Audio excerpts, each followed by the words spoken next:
Good morning प्यारे विद्यार्थियों। आज हम पढ़ेंगे कबीर का दार्शनिक विचार। कल हमने कबीर की भक्ति भावना पढ़ी थी। आज हम कबीर के दार्शनिक विचार पर विवेचन करेंगे। देखिए, दर्शन का विषय जो है बड़ा रूखा और जटिल विषय है। कबीर की दार्शनिक जानकारी का जो मुख्य आधार हैं वह संत साहित्य से प्राप्त ज्ञान और स्वयं का चिंतन, अपने द्वारा की गई साधना से प्राप्त अनुभव, तीन चीज़ों का समन्वय कबीर का दर्शन है। पहला तो है समाज से प्राप्त ज्ञान, दूसरा है स्वयं का चिंतन और अपने द्वारा की गई साधना से प्राप्त जो उनको अनुभव प्राप्त हुआ उन्हीं का समन्वय कबीर का दर्शन है। कबीर अनपढ़ थे, इसलिए उन्होंने दर्शन ग्रंथ तो नहीं पढ़े थे, किंतु घूम घूम कर साधु संतों, दार्शनिकों से मिलकर उन्होंने दर्शनों की जानकारी प्राप्त की थी। उन्होंने स्वयं साधना और अपने अनुभव से बहुत सी बातें सीखी।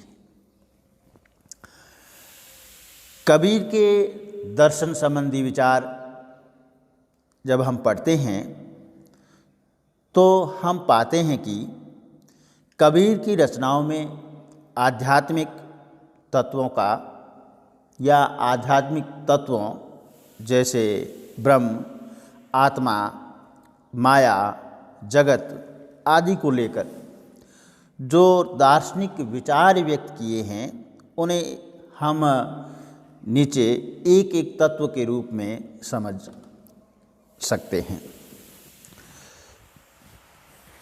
कबीर का ब्रह्म, जब ब्रह्म की बात कबीर करते हैं तब वह किस प्रकार से हमें ब्रह्म के बारे में अवगत कराते हैं। दर्शन संबंधी विचारों में कबीर का ब्रह्म निर्गुण है, निराकार है, अव्यक्त है, अचिंत्य है, अजन्मा है। वह अवतार नहीं लेता। कैसा है कबीर का ब्रह्म? निर्गुण, निराकार, अव्यक्त और अचिंत्य, अजन्मा है। वह अवतार नहीं लेता है। यों कबीर ने ब्रह्म को समझाने के लिए पुराणों के अवतारों का उल्लेख भी किया है, किंतु ये अवतार ब्रह्म के नहीं, उसका कोई शरीर नहीं। वह न दशरथ के पुत्र के रूप में, न देवकी के पुत्र कृष्ण के रूप में आया। ये राम और कृष्ण कोई और हैं, ब्रह्म नहीं है। ठीक है, यानी इन्होंने दर्शन के माध्यम से राम का भी जिक्र किया है और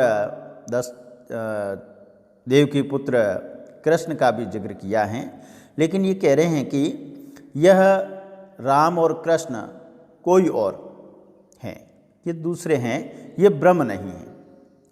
ब्रह्म तो इन सब अवतारों से अलग हैं। ब्रह्म को क्या माना है? इन सभी अवतारों से भिन्न माना है, अलग माना है। ब्रह्म न दिखाई देकर भी सर्वव्यापक हैं, दिखाई नहीं देता है लेकिन सब जगह मौजूद है। यहाँ तक कि पहुँच नहीं है, यानी ब्रह्म तक हमारी पहुँच नहीं है, किंतु वह सर्वत्र विद्यमान है, सब जगह हैं, लेकिन हम उस तक पहुँचते नहीं हैं।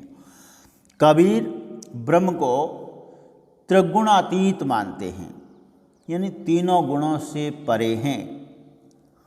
वैसे कबीर के ब्रह्म के यह 3 नाम गिनाए गए हैं। कबीर ने ब्रह्म के 3 नामों का उल्लेख किया है।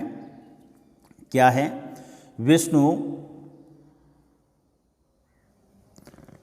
राम, कृष्ण, गोविंद, केशव, माधव, विट्ठल, शिव, चिंतामणि, नरहरि, खुदा, रहीम, अल्लाह, पैगंबर, खसम, हुजूर, शून्य, सहज, उन्मन, अनहद, शब्द, आत्मा आदि। यानी उस ब्रह्म के नाम जो हैं बड़े अनंत हैं, बहुत से नाम गिनाए हैं।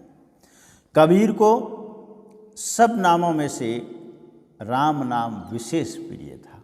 यानी ब्रह्म के नाम तो ये सभी हैं, विष्णु भी है, राम भी है, कृष्ण भी है, गोविंद है, केशव है, माधव है, विट्ठल हैं, लेकिन सबसे प्रिय जो नाम है ब्रह्म का कबीर को, वो लगता है राम, विशेष प्रिय था।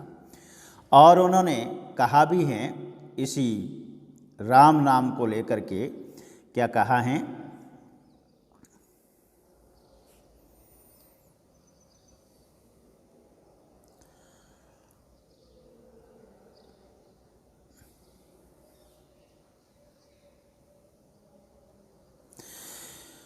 राम को लेकर के और इस नाम को लेकर के ये कहते हैं कि 52 अक्षर शोध के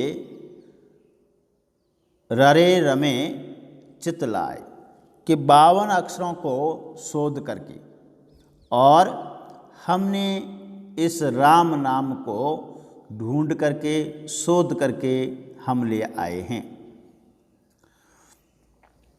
देखिए, कबीर इस ब्रह्म के रूप में तो राम नाम को मानते हैं और इसके नाम अनंत उन्होंने गिनाए हैं, लेकिन इस दार्शनिक पक्ष में ब्रह्म के बाद में दूसरा जो बिंदु है वह है आत्मा।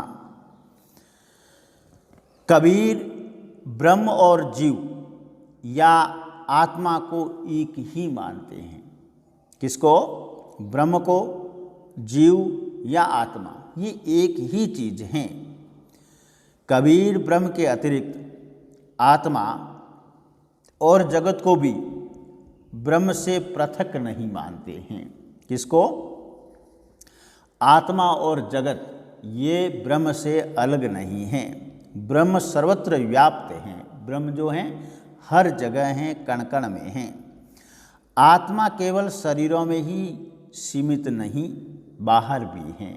कहते हैं कि आत्मा हमारे शरीर में मौजूद रहती है, यहाँ नहीं, हमारे शरीर से बाहर भी कबीर कहते हैं कि आत्मा का अस्तित्व रहता है, क्योंकि आत्मा भी ब्रह्म है, आत्मा भी ब्रह्म है और ब्रह्म सर्वव्यापक है। आत्मा ब्रह्म है और ब्रह्म को इन्होंने सर्वव्यापक बताया है। तो यहाँ कहने का मतलब है कि शरीर से बाहर भी ब्रह्म या आत्मा का अस्तित्व है। कबीर ने एक उदाहरण दिया है कि आकाश एक ही है, किंतु पानी से भरे हुए अनेक घड़ों में अनेक आकाश दिखाई देते हैं। क्या कहा है कि आकाश तो एक है, लेकिन हम पानी के घड़े अलग अलग भर के रख दें और उस प्रकार से हमें उस पानी में अलग अलग आकाश दिखाई देंगे, उसी भांति ये ब्रह्म हैं। उसी प्रकार अनेक जीवों और जीवधारियों में अनेक आत्माएं प्रतीत होती हैं।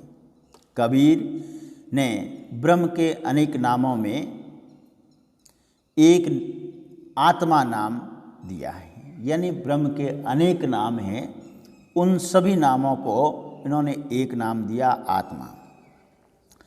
कबीर आत्मा और ब्रह्म को एक मानते हैं कि आत्मा और ब्रह्म दोनों एक हैं। आत्मा ब्रह्म से जो पृथक जान पड़ती हैं उसका कारण है अज्ञान। अब ये कह रहे कि आत्मा ब्रह्म से अलग दिखाई देती हैं, तो उसका कारण ये है कि हम उसके बारे में ज्ञान नहीं रखते हैं, हमारे में व्याप्त अज्ञानता के कारण ऐसा आभास होता है। जब अज्ञान दूर हो जाता है, ज्ञान प्राप्त हो जाता है, तब साधक को आत्मा और परमात्मा में भेद नज़र नहीं आता है। जब वो ज्ञान को प्राप्त हो जाता है, तब उस व्यक्ति को, उस साधक को आत्मा और परमात्मा या आत्मा और ब्रह्म में किसी प्रकार का भेद नज़र नहीं आता है। अब अज्ञान दूर हो जाता, ज्ञान प्राप्त हो जाता, तब साधक को आत्मा और परमात्मा के भेद नज़र नहीं आते।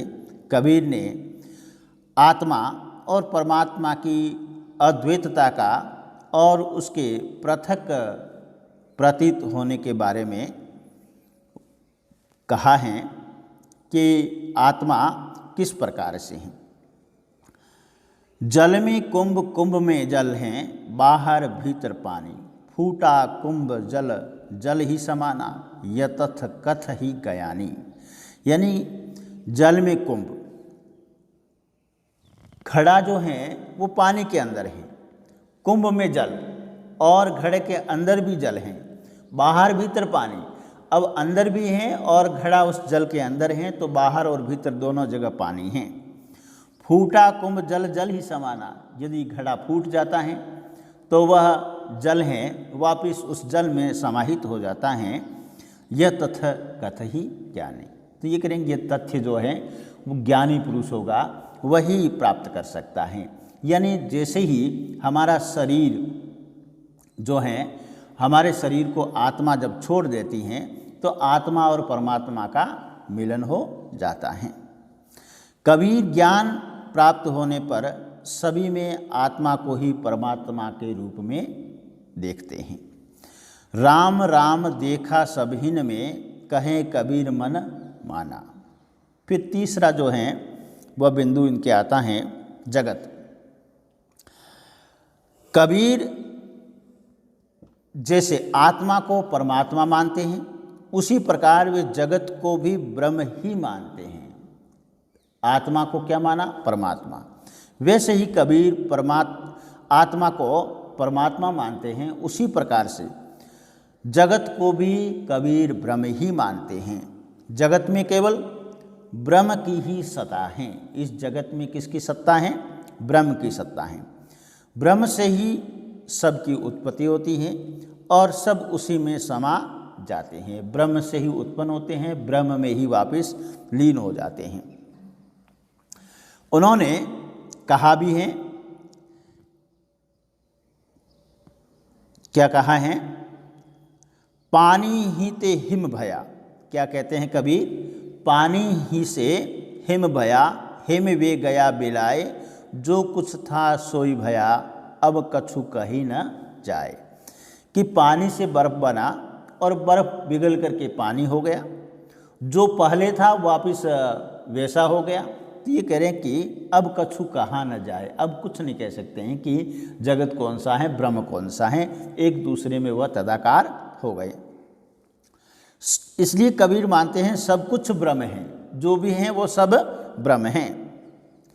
ऐसा मानने वाले ब्रह्मवादियों की तरह कबीर भी ब्रह्म को ही सब कुछ मानते हैं। ब्रह्म और जगत के संबंध में कबीर का एक और कथन है। क्या कहते हैं कबीर?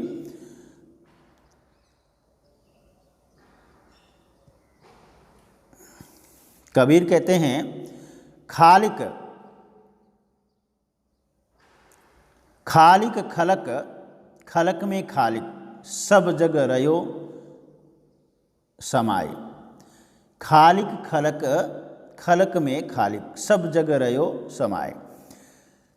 कबीर जगत के बारे में यह भी कहते हैं कि वह जगत परिवर्तनशील है। कैसा है जगत? परिवर्तनशील है। जगत का ब्रह्म पर आरोप किया जाता है। किस पर? जगत का ब्रह्म पर आरोप किया जाता है। वास्तव में अव्यय तो ब्रह्म ही है। क्या है? अव्यय हैं। ब्रह्म कभी खर्च नहीं होता है, व्यय नहीं होता है। जगत के रूप में जो कुछ दिखाई देता है वह सत्य है, ब्रह्म है, भ्रांत ज्ञान है। कबीर कहते हैं, संसार ऐसा सुपिन, जैसा जीवन सुपिन समाना। क्या कहते हैं? संसार ऐसा सुपिन, जैसा जीवन सुपिन समाना। इसके बाद अगला बिंदु जो है वो आता है माया। कबीर ने बताया है कि मनुष्य ब्रह्म को तब तक नहीं प्राप्त कर सकता जब तक वह संसार के प्रति आसक्ति रखता हो। संसार के माया मोह में जब तक वो लगा रहेगा तब तक उसको ब्रह्म की प्राप्ति नहीं होगी। संसार के प्रति मनुष्य को माया आकृष्ट करती है, यानी इस संसार में वजूद बना रहूं मैं, तो मुझे इस संसार की भौतिकवादी जो चीज़ें हैं, माया जो हैं, वह अपनी ओर आकर्षित करेगी। ब्रह्म को पाने के लिए माया ममता से छुटकारा पाना आवश्यक है। यदि मुझे ब्रह्म की प्राप्ति करनी है, परमात्मा की प्राप्ति करनी है, तो इस माया मोह को मुझे छोड़ना पड़ेगा। ब्रह्म पहचान में आ जाता है,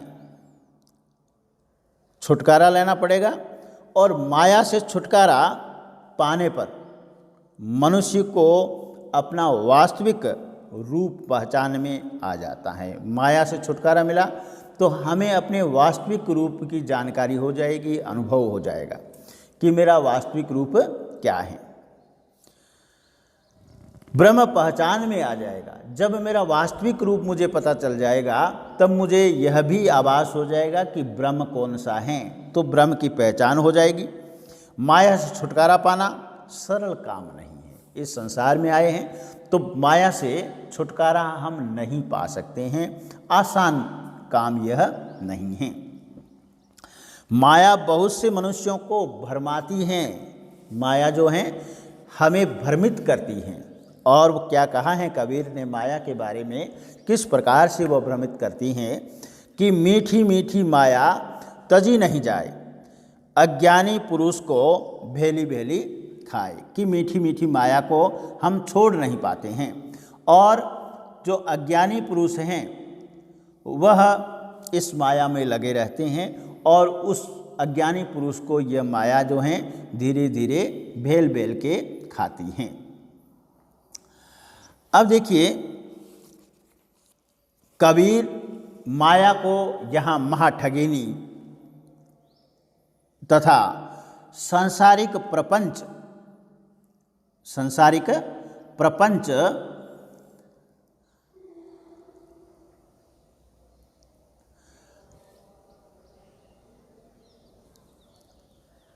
के प्रति आसक्ति बढ़ाने वाली बताया है कि माया जो है महाठगिनी है।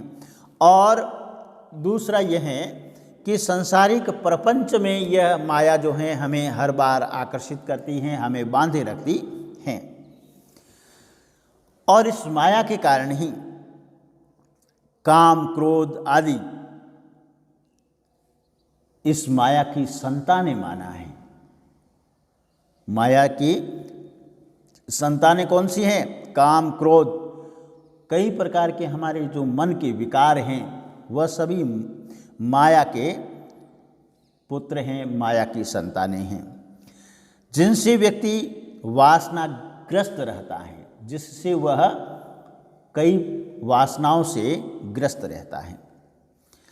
फिर अगला बिंदु जो है पांचवा, मोक्ष। कबीर के इस दार्शनिक विचारों में मोक्ष क्या चीज़ें हैं? मोक्ष या मुक्ति वह स्थिति है जब मनुष्य जन्म मरण के चक्र से मुक्त हो जाता है। देखो, माया छोड़ना कोई नहीं चाहता है, लेकिन मोक्ष की प्राप्ति, स्वर्ग की प्राप्ति सब चाहते हैं। मुक्त हो जाता है, ब्रह्म बन जाता है। जब उसको मुक्ति मिलती है, जन्म मरण के चक्र से मुक्त होता है, तो वह व्यक्ति जो है ब्रह्म बन जाता है, या ब्रह्म में एकाकार हो जाता है, ब्रह्मलीन हो जाता है। कबीर और विशिष्ट अद्वैतवादी रामानुजाचार्य की मुक्ति के स्वरूप में अंतर है कि रामानुजाचार्य मुक्ति को अलग प्रकार से बताते हैं, मोक्ष को, और कबीर का मोक्ष अलग है। कबीर ने मुक्ति दो प्रकार की बताई है। कबीर ने कहा है कि सांसारिक मुक्ति जो है दो प्रकार से होती हैं। एक तो वह जब भक्त या साधक जीवन काल में ही ब्रह्म का साक्षात कर लेता है। एक तो वह है जो अपने भक्ति के माध्यम से, अपनी साधना के माध्यम से आत्मा और परमात्मा का एकाकार कर लेता है, तब उसको मोक्ष प्राप्त होता है। दूसरा वह जब मरने के बाद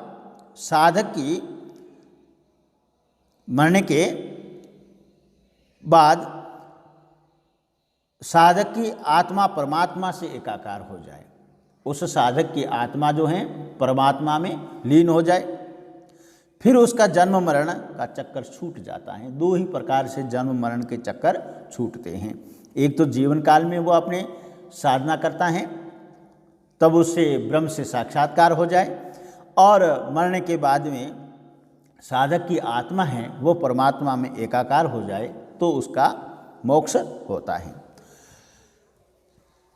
वह विदेह मुक्ति कहलाती है। कौन सी? मरने के बाद में आत्मा का परमात्मा में मिलन, ये विदेह मुक्ति कहलाती हैं। कबीर को जीवन काल में ही ब्रह्म का साक्षात्कार हो गया था। वे संसार में रहकर भी जीवन से मुक्त थी। वे स्वयं को अमर मानते थे। कबीर जो हैं अपने आप को अमर मानते थे, स्वयं को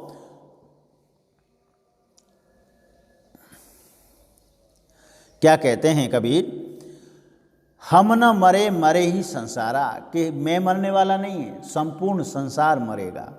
हमको मिला जीवन जियावन हारा, कि हमें तो जिंदा रखने वाला मिल गया, ब्रह्म मिल गया, इसलिए मैं तो मरने वाला हो ही नहीं। अब न मरो मरने मन माना, अब मरूंगा नहीं, मेरा मन मानेगा, उसी दिन मरूंगा। तेई मुई जिन राम न जाना, कि वही मरेगा जिसने राम को, ब्रह्म को नहीं जाना है। जीवन काल में ब्रह्म से साक्षात्कार सरल काम नहीं है। जीवन काल में ब्रह्म से साक्षात्कार करना एक आसान कार्य कबीर नहीं मानते हैं। इसके लिए साधना करनी पड़ती है, मन को साधना पड़ता है। एक बार ब्रह्म से साक्षात्कार होने पर जो नशा चढ़ता है वह जीवन भर फिर उतरता नहीं है। उसे ब्रह्म के अतिरिक्त फिर कुछ अच्छा ही नहीं लगता है। क्या कहते हैं कबीर इस बारे में?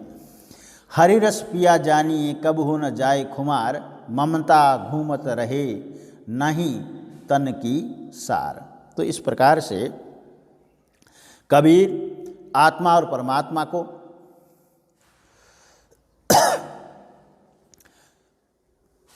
परम आर्थिक रूप में एक ही मानते हैं कि आत्मा और परमात्मा दोनों एक हैं।